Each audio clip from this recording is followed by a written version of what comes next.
మహాశివరాత్రి పర్వదినాన్ని పురస్కరించుకుని కృష్ణా తీరం శివనామ స్మరణతో మారుమ్రోగింది. వేకువజాము నుంచి విశేష సంఖ్యలో తరలివచ్చిన భక్తులు పావన కృష్ణానదిలో పుణ్యస్నానాలు ఆచరించారు.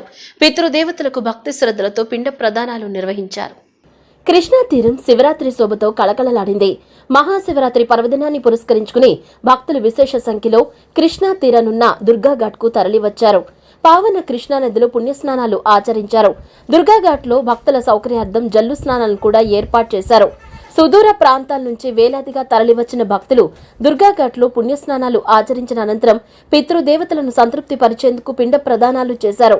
పురోహితులకు స్వయం పాకాలు అందచేశారు. జంగమ్మ దేవరల ఆశీస్సులు అందుకుని వారికి విరివిగా దానాలు చేశారు. అనంతరం ఇంద్రకీలాద్రిపై కొలువు తిరిగిన దుర్గా మల్లేశ్వరుల సేవకు భక్తులు తరలి వెళ్లారు. పురోహితుల మంత్రోచ్చరణలు, జంగమ దేవరల శంకునాదాలు, బోలా శంకరుని నామస్మరణతో కృష్ణా తీరం మారుమ్రోగింది. పరిశుభ్రతకు ప్రాధాన్యత ఇస్తూ ఎప్పటికప్పుడు ఘాట్ను శానిటేషన్ చేస్తూ సిబ్బంది శుభ్రపరిచారు. అవాంఛనీయ ఘటనలకు తావు లేకుండా దుర్గాఘాట్లో గజ ఈతగాళ్లను సిద్ధంగా ఉంచారు. ముందు జాగ్రత్తగా ఎస్డీఆర్ఎఫ్ దళాలు అప్రమత్తంగా ఉన్నాయి. పోలీస్ సిబ్బంది పటిష్టమైన బందోబస్తు ఏర్పాటు చేశారు.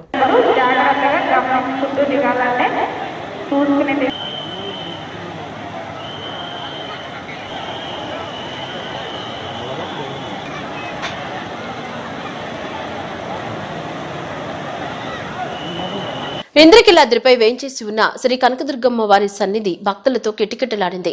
మహాశివరాత్రి పర్వదినాన్ని పురస్కరించుకుని ఆది దంపతులైన దుర్గా మల్లేశ్వరులను దర్శించుకునేందుకు భక్తులు పోటెత్తారు. వేకువజాము నుంచే ప్రారంభమైన భక్తుల రద్దీ కొనసాగుతోంది. శివరాత్రి సందర్భంగా ఆలయ ప్రాంగణాన్ని అందమైన పుష్పాలతో చూడముచ్చటగా తీర్చిదిద్దారు. దుర్గమ్మ దర్శనానంతరం మల్లేశ్వర స్వామి సన్నిధికి భక్తులు తరలివచ్చారు. ఇంద్రకీలాద్రిపై వేంచేసి ఉన్న శ్రీ కనకదుర్గమ్మ వారి సన్నిధిలో మహాశివరాత్రి వేడుకలు అంగరంగ వైభవంగా నిర్వహిస్తున్నారు.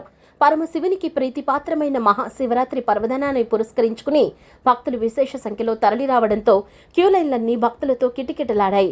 కళ్యాణమూర్తులుగా శోభిల్లుతున్న శ్రీ దుర్గా మల్లేశ్వర స్వామి వాళ్లను దర్శించుకున్న భక్తజనం పరవశించారు. మహాశివరాత్రి సందర్భంగా అమ్మవారి ఆలయ ప్రాంగణంతో పాటు మల్లేశ్వర స్వామివారి ఆలయాన్ని పుష్పాలతో చూడముచ్చటగా అలంకరించారు. రంగురంగుల పుష్పాలతో ఏర్పాటైన శివలింగం, నందీశ్వరుని మూర్తులు భక్తులను అమితంగా ఆకట్టుకున్నాయి. భక్తుల రద్దీ విపరీతంగా ఉన్నప్పటికీ వారికి త్వరితగతిన దర్శనమయ్యేలా ఈవో సీనా నాయక్ నేతృత్వంలో సిబ్బంది చర్యలు చేపట్టారు. మహాశివరాత్రిని పురస్కరించుకుని మల్లేశ్వర స్వామికి త్రికాల అభిషేకాలు, లింగోద్భవ సమయంలో మహన్యాసపూర్వక రుద్రాభిషేకాలు నిర్వహిస్తున్నట్లు ఆలయ వేద పండితులు వివరించారు. నీట్ ఐఐటీలో సీట్లు సాధించేలా గురుకులాల్లో ఎస్టీ విద్యార్థులకు శిక్షణ అందిస్తామని ముఖ్యమంత్రి చంద్రబాబు నాయుడు అన్నారు. ఆదివాసీ ప్రాంతాల్లోని విద్యార్థులు చదువుల్లో ముందుంటున్నారని, ఉన్నత కొలువులు సాధించాలనే పట్టుదల వారిలో పెరిగిందన్నారు. భవిష్యత్తులో ఉన్నత స్థానానికి చేరుకుంటారనడంలో ఎలాంటి సందేహం లేదని అభిప్రాయపడ్డారు. సంత సేవాలాల్ మహారాజ్ స్ఫూర్తితో గిరిజనుల అభివృద్ధికి కూటమి ప్రభుత్వం పనిచేస్తోందని స్పష్టం చేశారు. 50 లక్షలు కేటాయించి సేవాలాల్ మహారాజ్ జయంతిని రాష్ట్ర పండుగగా ఘనంగా నిర్వహించుకుంటున్నామని, రానున్న రోజుల్లో మరిన్ని నిధులు కేటాయిస్తామని స్పష్టం చేశారు. నమస్కారాలు.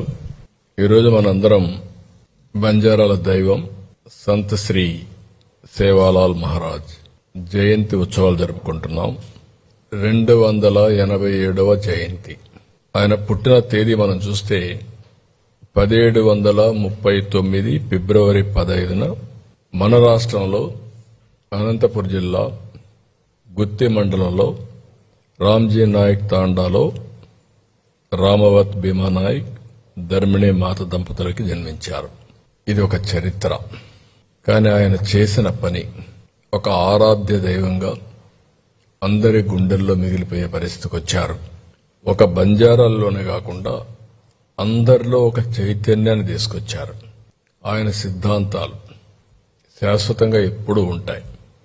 సమానత్వం, సేవ, నైతికతే సేవాలాల్ సిద్ధాంతాలు. దేశమంతా తిరిగాడు. బంజారాస్ అందరినీ ఒక త్రాటిపైకి తీసుకొచ్చారు. ఆయన అందించిన సేవలు ఆ రోజుటి నుంచి ఇప్పటికీ గుర్తున్నాయి. రోజు రోజుకి ఇంకా ఆయన మీద ఆరాధ్యం పెరుగుతూ వస్తా ఉంది. 13, 14, 15 తేదీల్లో ఆయన జయంతి జరుపుకుంటున్నాం.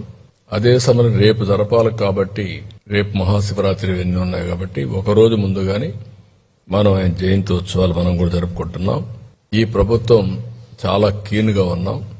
ఒకటి, ఆయన చేసిన సేవల్ని ఎప్పుడూ గుర్తుపెట్టుకోవాలి. సమాజంలో అనునిత్యం చైతన్యాన్ని కలిగిస్తూ ముందుకు పోవాల్సిన అవసరం ఉంది. ఆయన ఆలోచన విధానాన్ని మనం నెమరు వేసుకోవాల్సిన బాధ్యత మన అందరిపైన ఉంది. ఇంకొక పక్క మన రాష్ట్రంలో పుట్టడం మన అదృష్టంగా నేను భావిస్తున్నా. అందుకే ఈరోజు మీరు చూస్తే 50 లక్షల రూపాయలు పోయినసారి ఇచ్చాం, ఈసారి ఇచ్చాం. అవసరమైతే భవిష్యత్తులో ఇంకా ఎక్కువ డబ్బులు ఇచ్చి శాశ్వతంగా ఒక స్ఫూర్తిదాయకమైన సెంటర్గా తయారు చేయడానికి ప్రభుత్వం సిద్ధంగా ఉందని మరొకసారి మీ అందరికీ విజ్ఞప్తి చేస్తున్నాను. బంజారాల దైవమైనటువంటి సేవాలాల్ మహారాజుని ప్రధానమంత్రి గారు కూడా ఆయన్ని పూజ చేసే పరిస్థితికి వచ్చారు, నివాళులర్పించే పరిస్థితికి వచ్చారు. ఆయన చిన్నప్పటి నుంచి ఒక సామాజిక స్పృహ, స్నేహభావం ఎంత సున్నితంగా అంటే భోజనం ఎవరైనా ఇస్తే ఆయన ఆకలితో ఉండి వేరే వాళ్ళకి ఆ భోజనం ఇచ్చి వాళ్ళ ఆకలి తీల్చిన మహనీయుడు సేవాలాల్ గారు. రెండోది, జాతరల సమయంలో జంతుబలి నిషేధించాలి, ఇది కరెక్ట్ కాదని చెప్పాడు. ఆయన ఒక మాట కూడా అన్నాడు, మీరు ఈ విధంగా పోతే ముందు నన్ను బలివ్వండి, తర్వాత జంతువులు ఇవ్వండి అని చెప్పిన వ్యక్తి, ఒక మానవత్వంతో బతికిన వ్యక్తి ఈ రోజుట్లో మనం చూస్తున్నాం. ఫోటోలకి జంతు బలి ఇచ్చే పరిస్థితికి వచ్చారు. అది చూస్తే భయం వేస్తుంది.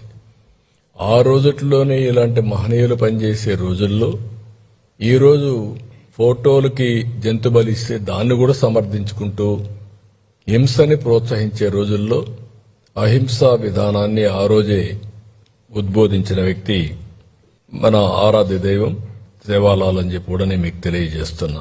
మహాశివరాత్రి పర్వదినం సందర్భంగా విజయవాడలో శివాలయాలు భక్తులతో కిటకిటలాడుతున్నాయి. పాత శివాలయంగా పేరుగాంచిన శ్రీ బ్రహ్మరాంబ మల్లేశ్వర స్వామి వారి ఆలయానికి భక్తులు పోటెత్తారు. పరమశివుని ప్రీత్యర్థం తెల్లవారుజాము నుంచే భక్తులు ఆలయానికి వెళ్లి ప్రత్యేక పూజలు నిర్వహిస్తున్నారు. బోళాశంకరుని నామస్మరణతో ఆలయాలు మారుమ్రోగుతున్నాయి. మహాశివరాత్రిని పురస్కరించుకుని వంటౌన్లోని శ్రీ బ్రహ్మరాంబ మల్లేశ్వర స్వామివారి ఆలయం భక్తులతో కళకళలాడింది. వేకువజాము నుంచే భక్తులు స్వామివారి సన్నిధికి తరలివచ్చారు. దేవస్థానం ఏర్పాటు చేసిన క్యూ మార్గాల ద్వారా తరలి వెళ్లి మల్లేశ్వర స్వామిని దర్శించుకుని విశేషార్చనలు నిర్వహించారు. భక్తుల రద్దీ దృష్ట్యా దేవస్థానం అధికారులు ప్రత్యేక ఏర్పాట్లు చేశారు. భక్తులకు త్వరితగతిన దర్శనమయ్యేలా చర్యలు చేపట్టారు. శివనామస్మరణతో ఆలయ ప్రాంగణం మారుమ్రోగింది. ఈ సందర్భంగా దేవస్థానం ఈవో నటరాజన్ షణ్ముగం, ప్రధాన అర్చకులు రాచకొండ నాగరాజ శర్మ మాట్లాడుతూ మహాశివరాత్రి పర్వదినాన్ని పురస్కరించుకుని భక్తులు విశేష సంఖ్యలో తరలివచ్చారని వివరించారు. వారికి ఎలాంటి అసౌకర్యం కలగకుండా క్యూలైన్లు, శానిటేషన్, త్రాగునీరు వంటి సదుపాయాలు కల్పించామని, చిన్నపిల్లలకు పాలు, బిస్కెట్లు అందజేశామన్నారు. ఇంకా అనేక మంది స్వచ్ఛంద సంస్థల నేతృత్వంలో భక్తులకు పండ్లు, ఉచిత ప్రసాదాలు పంపిణీ చేసినట్లు వారు వివరించారు. ఈ రోజు రాత్రి లింగోద్భవ సమయంలో స్వామివారికి మహాన్యాసపూర్వక ఏకాదశ రుద్రాభిషేకాన్ని నిర్వహిస్తామని, భక్తులంతా ఈ అభిషేకంలో పాల్గొనాలని వారు విజ్ఞప్తి చేశారు.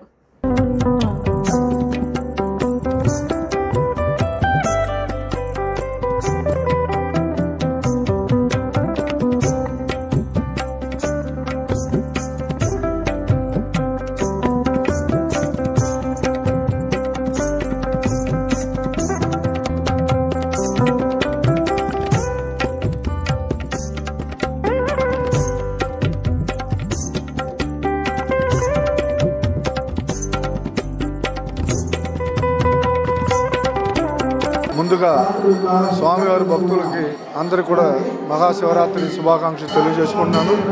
ఈరోజు మహాశివరాత్రి ఉదయం బ్రహ్మరాంబ స్వామి దేవస్థానంలో 2:30 గంటలకే రుద్రాభిషేకం మొదలైంది.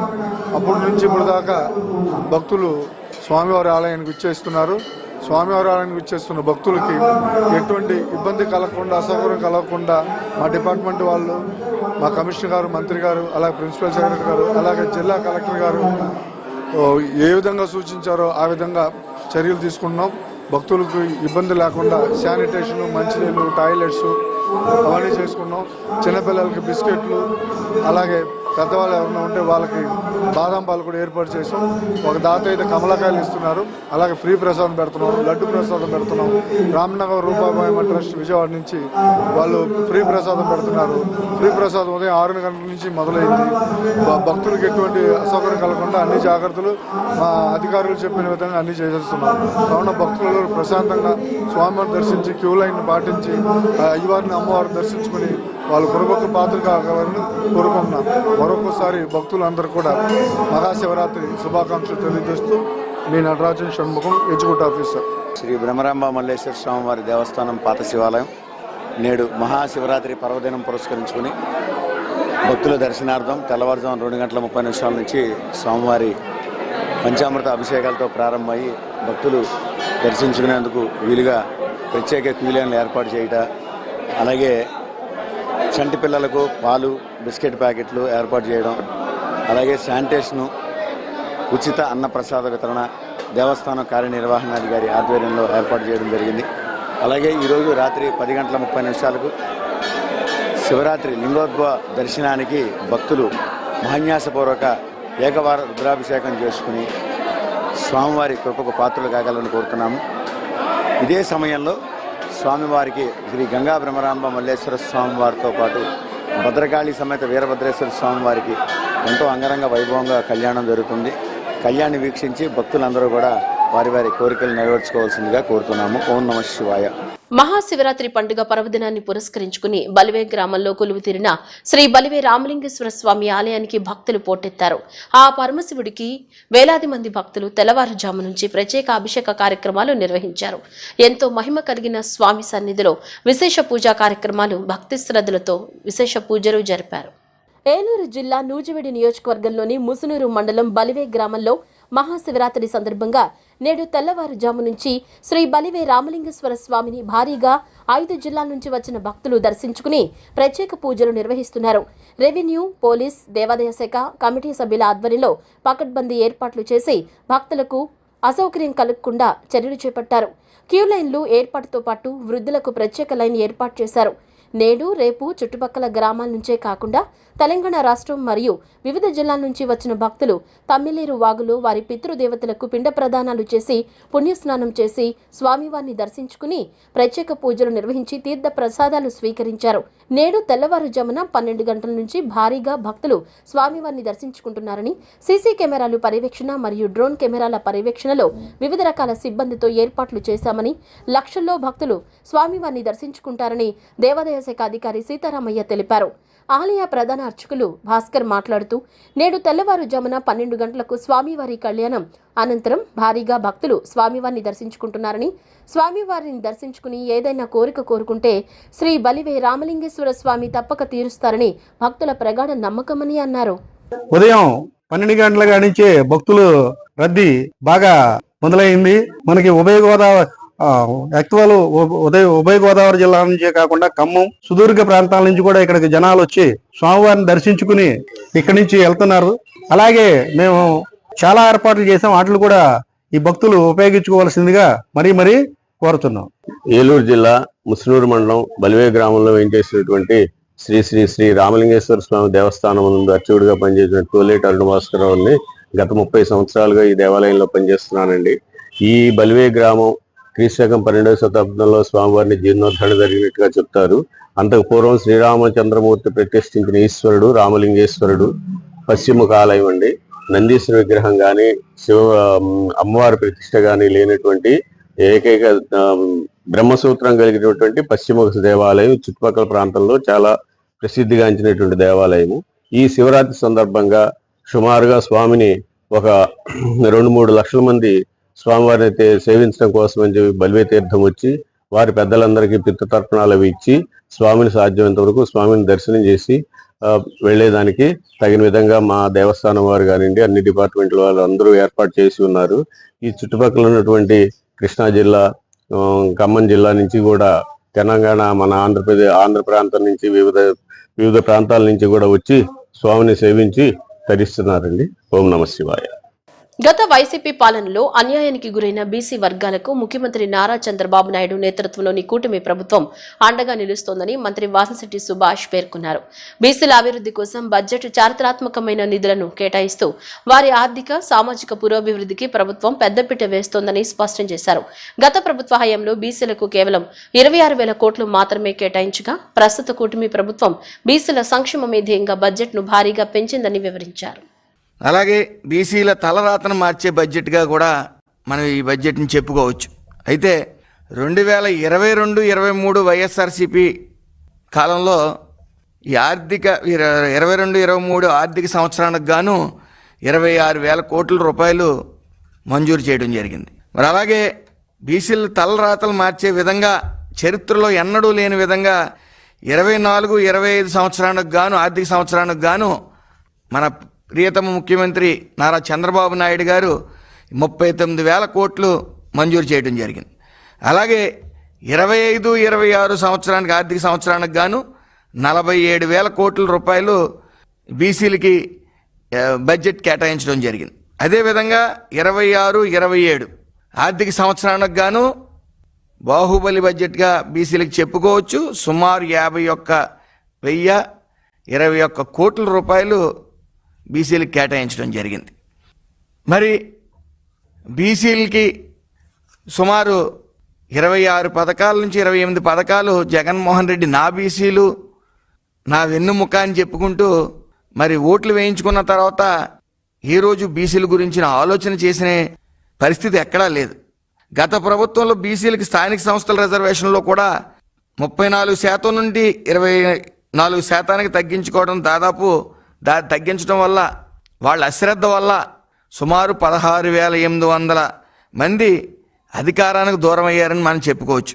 అలాగే కూటమి ప్రభుత్వం అధికారంలోకి వచ్చిన తర్వాత తగ్గించిన రిజర్వేషన్లు మళ్ళీ తిరిగి కల్పించడం కోసం చర్యలు తీసుకుంటా ఉంది. అలాగే 26 జిల్లాల్లో బీసీ భవనాలు కట్టించడం ప్రారంభించడం జరిగింది. అలాగే వైసీపీలో పెండింగ్లో ఉన్న బీసీ హాస్టల్ మెస్ బిల్ కానీ అలాగే కాస్మెటిక్స్ బిల్ని కానీ కూటమి ప్రభుత్వం మంజూరు చేయడం జరిగింది. రాష్ట్రాభివృద్ధే లక్ష్యంగా ఎన్నడూ లేని విధంగా మూలధన వ్యయానికి 52,915 కోట్ల కేటాయింపు జరగడం అభినందనీయంగా చెప్పొచ్చు. మరి అదేవిధంగా రైతే రాజు అనే నినాదంతో ఈరోజు కూటమి ప్రభుత్వం ముందుకెళ్తుంది. అందుకు అనుగుణంగా వ్యవసాయ అనుబంధ రంగాలకు 13,598 కోట్ల కేటాయించడం రైతుల పట్ల ప్రభుత్వానికి ఉన్న చిత్తశుద్ధికి అద్దం పడుతుంది. సంక్షేమానికి సదా పెద్దపీట వేస్తుంది కూటమి ప్రభుత్వం. దానికి అనుగుణంగానే మొత్తం సంక్షేమానికి రూపాయలు 91,527 కోట్ల కేటాయింపు జరిగింది. గతంలో ఏ ప్రభుత్వం ఇంత భారీగా సంక్షేమానికి నిధులు కేటాయించిన దాఖలాలు మనకు కనిపించవు.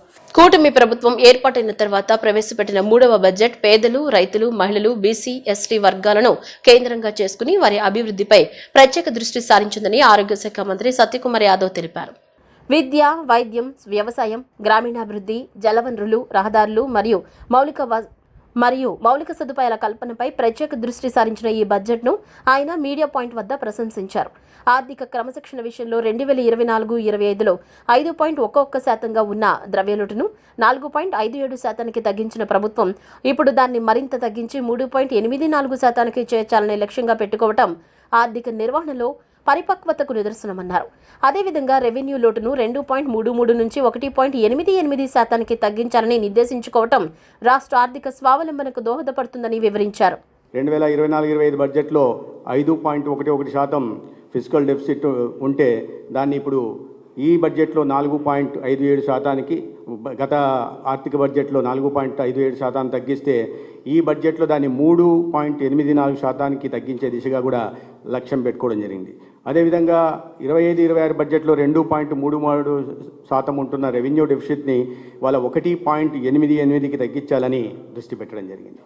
ప్రధానంగా గతంలో అనేక కేంద్ర ప్రభుత్వ సంక్షేమ పథకాలని నిర్వీర్యం చేసి మూసివేస్తే 83 సంక్షేమ పథకాలని మళ్ళీ ప్రాయోజిత పథకాలని తిరిగి పునరుద్ధరించడం ద్వారా, అదేవిధంగా దాని మీద ప్రత్యేకంగా దృష్టి పెట్టి దాదాపు 24,000 కోట్లు కేంద్ర ప్రాయోజిత పథకాల కోసం నిధులు కేటాయించిన సందర్భంలో అదే స్థాయిలో దాదాపు 60% నిధులు కేంద్ర ప్రభుత్వం నుంచి తీసుకురావడానికి మనకు సాధ్యమవుతుంది.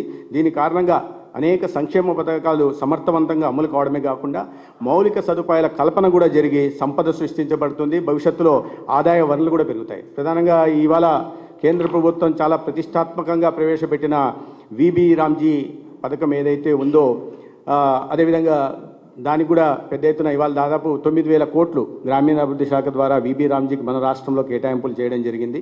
అదేవిధంగా జల్ జీవన్ మిషన్ కానీ లేదా పేదలకు ఇళ్ల నిర్మాణం కానీ చేసిన కేటాయింపులు కేంద్ర ప్రభుత్వం నుంచి కూడా అదే నిష్పత్తిలో 60-40% ఏదైతే ఉందో అదే నిష్పత్తిలో పెద్ద ఎత్తున మనకు నిధులు రాబట్టడానికి అవకాశం ఉంది. అదేవిధంగా కేంద్ర బడ్జెట్కు అనుగుణంగా అంటే కేంద్రంలో ప్రవేశపెట్టిన అభివృద్ధి కార్యక్రమాలు కానీ వీటికి అనుగుణంగా ఈ బడ్జెట్లో కూడా కేటాయింపులు జరిగిన కారణంగా అది రేర్ ఎర్త్ మినరల్స్ విషయంలో కావచ్చు, లేకపోతే సిటీ ఎకనామిక్ జోన్లు కావచ్చు, లేదా సిటీ ఎకనామిక్ రీజన్స్ విషయంలో కావచ్చు, లేదా ఇతరత్ర కేంద్ర ప్రయోజన పథకాలు కానీ వీటినన్నింటిలో కూడా నిధులు కేటాయించడం వల్ల వాటిని అన్నింటి మన రాష్ట్రానికి తీసుకొచ్చి తద్వారా సమగ్రాభివృద్ధికి దోహదం చేస్తుందని బడ్జెట్ నేను భావిస్తున్నాను. అదేవిధంగా మూలధన వ్యయాన్ని కూడా పెంచడం జరిగింది.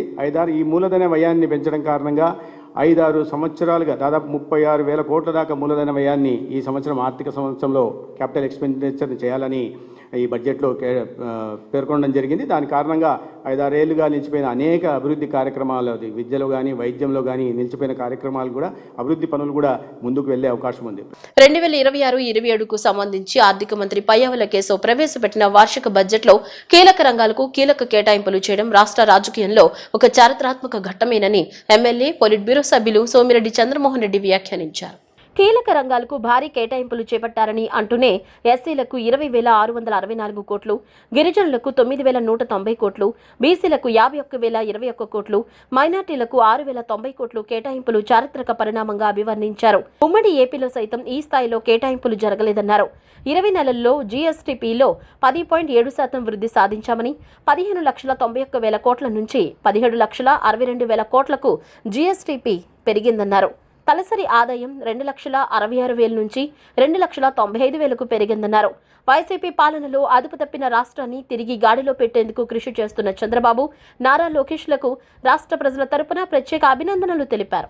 బడ్జెట్ ప్రవేశపెట్టడం ఆర్థిక శాఖ మంత్రి పయ్యావుల కేసుల ద్వారా కూటమి ప్రభుత్వంలో 2026-27 ఆర్థిక సంవత్సరానికి మొత్తం ప్రతిపాదన 3,32,205 కోట్లు.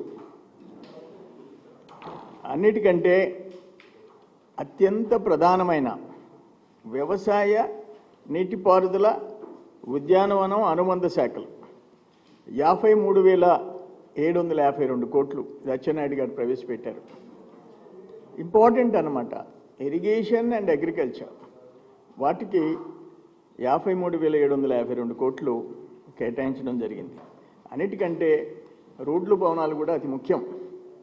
ప్రజల ప్రాణాలు అన్నీ రోడ్ల మీద కూడా ఆధారపడతాయి. దానికి 9,856 కోట్లు. అట్లే ఆరోగ్య శాఖకి 19,306 కోట్లు. ఆరోగ్య శాఖ ప్రధానమైన శాఖల్ని ఎక్స్ట్రాగా కాన్సన్ట్రేట్ చేయడం నేను ముఖ్యమంత్రి గారికి, ప్రభుత్వానికి అభినందనలు తెలియజేస్తున్నా.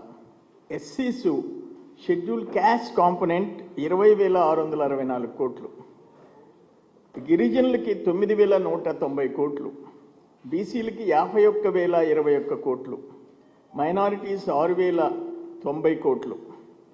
ఇవన్నీ నిజంగా పర్ఫెక్ట్గా అవసరమైన శాఖలకి, ఆరోగ్య శాఖకి 19,306 కోట్లు అంటే ఇట్స్ ఇంపార్టెంట్. ప్రజల ప్రాణాలతో ముడిపడి ఉండేది. ఇవన్నీ ఆర్థిక ఇబ్బందులు ఎన్నున్నా, ఇప్పుడు ఫర్ ఎగ్జాంపుల్ మనం లాస్ట్ ఇయర్ కంటే కూడా మీరు చూశారు, జిఎస్టిపి 10.7% సాధించుకోగలిగాం, 10.7%. లాస్ట్ ఇయర్ 15,91,000 కోట్ల నుంచి 17,62 కోట్లకి మనకి జిఎస్టిపి పెరిగింది. 10.75% పెరిగింది. పర్ క్యాపిటల్ ఇన్కమ్ కూడా 2,66,000 నుంచి 2,95,000కి పెరిగింది. బ్రిటన్లో షార్ట్ బ్రేక్.